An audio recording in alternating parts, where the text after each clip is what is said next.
आज हमने बात करनी है कि हमल में जो लकोरिया या विजाइनल डिस्चार्ज होता है वो क्यों होता है। अब उससे बेहतरी ये होती है कि अच्छे बैक्टीरिया वैसे भी गुड बैक्टीरियाज को किल करते हैं और जो लोकल क्रीम है वो भी उसको ख़त्म कर देती है। बहुत ज़्यादा शैम्पू, जो लोशंस और जो सोप है उसका इस्तेमाल ना करें, क्योंकि इससे भी जो गुड बैक्टीरियाज हैं वो कम हो जाते हैं।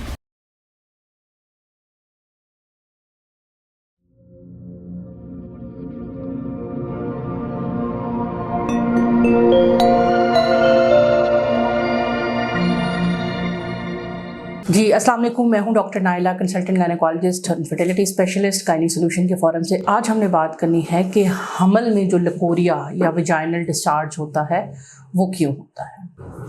अच्छा, एक इम्पॉर्टेंट चीज़ ये है कि हमल के अंदर डिस्चार्ज आम रूटीन से थोड़ा ज़्यादा होता है। उसकी वजह ये होती है कि यूट्रस का साइज़ वक्तन फ़वक्तन बढ़ रहा होता है और ब्लड फ्लो भी यूट्रस की तरफ चूँकि ज़्यादा होता है, तो इसलिए जो ग्लैंडुलर एक्टिविटी होती है, ग्लैंड्स की अंदर ब्लड फ्लो होता है वो ज़्यादा होता है। तो इसलिए कुछ पेशेंट में देखा ये क्या है कि लकोरिया या जो फिजियोलॉजिकल डिस्चार्ज है, नॉर्मल डिस्चार्ज है, वो हो सकता है।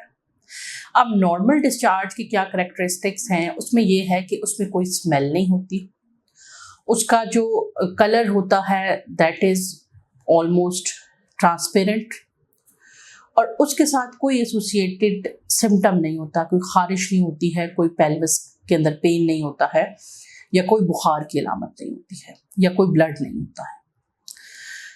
अब प्रेगनेंसी में चूँकि इम्यूनिटी भी कम हुई होती है, तो इस सूरत के हाल के अंदर बाज़-औक़ात जो गुड बैक्टीरियाज़ हैं वो कम हो जाते हैं और बैड बैक्टीरियाज़ ज़्यादा हो जाते हैं, और इसमें वेजिनोसिस यानी विजाइना के अंदर जो इन्फेक्शन पैदा करने वाले बैक्टीरियाज हैं उसकी जो मिकदार है वो ज़्यादा हो जाती है, और जो उसमें फिर ये है कि पेशेंट को बहुत ज़्यादा कॉपियस अमाउंट में डिस्चार्ज होता है। उसका कोई ना कोई कलर होता है, ग्रीन, येलो या वाइट, कड्डी वाइट, और उसमें इचिंग हो सकती है, पेशेंट को पेट के निचले हिस्से में दर्द हो सकता है, और बाज़-औक़ात जो है वो इन्फ्लेमेशन की वजह से हल्की सी ब्लीडिंग या स्पॉटिंग भी हो सकती है। अब हमल के अंदर अगर आपको डिस्चार्ज होता है तो उसके लिए सबसे पहले आपकी डॉक्टर आपका मुआयना करती है और एक HVS यानी हाई वैजिनल स्वैब लेके लेबॉर्ट्री को भिजवाती है, क्योंकि प्रेगनेंसी के अंदर हम बहुत ज़्यादा गैर ज़रूरी एंटीबायोटिक्स इस्तेमाल नहीं कर सकते। अगर तो उस जो कल्चर है उसके अंदर नॉर्मल बैक्टीरियाज आते हैं या कोई बैक्टीरियाज नहीं आते हैं, तो इसका मतलब है कि किसी भी एंटीबायोटिक की ज़रूरत नहीं है। और लेकिन अगर उसके अंदर बैक्टीरिया की ग्रोथ आती है तो इसका मतलब ये है कि हमें गुड बैक्टीरियाज, प्रोबायोटिक भी देने हैं मरीज़ को और एंटीबायोटिक भी देनी है। अब प्रेगनेंसी में बाय माउथ एंटीबायोटिक्स हम बहुत कम प्रेफर करते हैं। बहुत सारी क्रीम्स और लोशन ऐसे मौजूद हैं जो कि अब वेजाइनली एप्लीकेटर्स की मदद से अप्लाई करके जो बैक्टीरियाज है वहाँ पे लोकल बैक्टीरियाज को वो डेड कर देते हैं।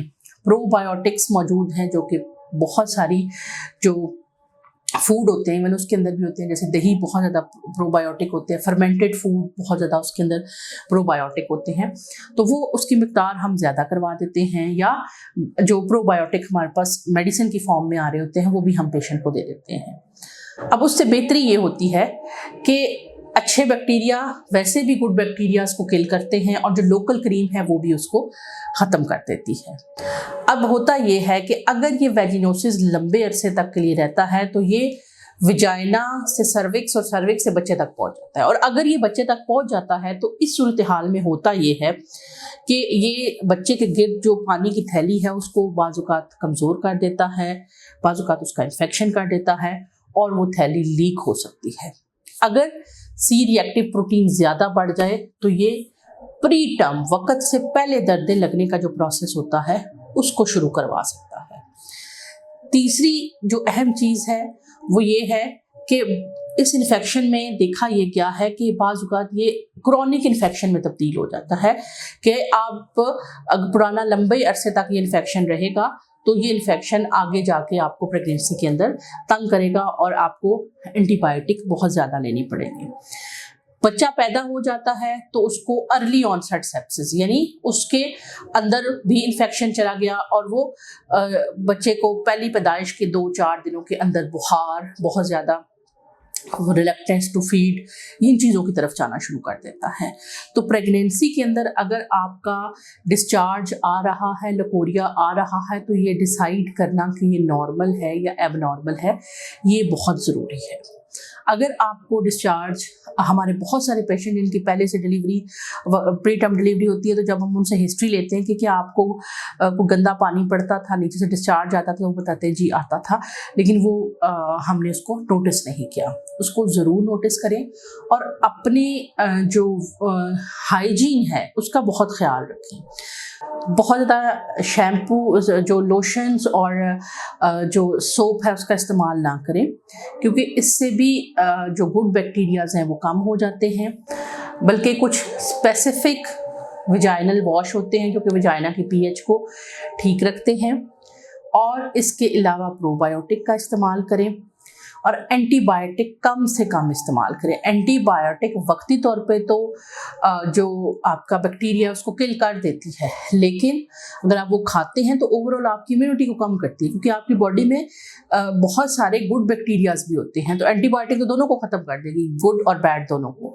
तो आपने बेसिकली अपनी इम्यूनिटी के ऊपर काम करना है, ताकि जितनी बेहतर इम्यूनिटी बाकी होती है तो उसके जो अंदर बच्चा पल रहा है उसकी इम्यूनिटी भी बेहतर होती है। अपनी खुराक से विटामिन सी, विटामिन ई, तमाम एंटीऑक्सीडेंट इम्यूनिटी को बेहतर करते हैं, उनका आप इस्तेमाल करें।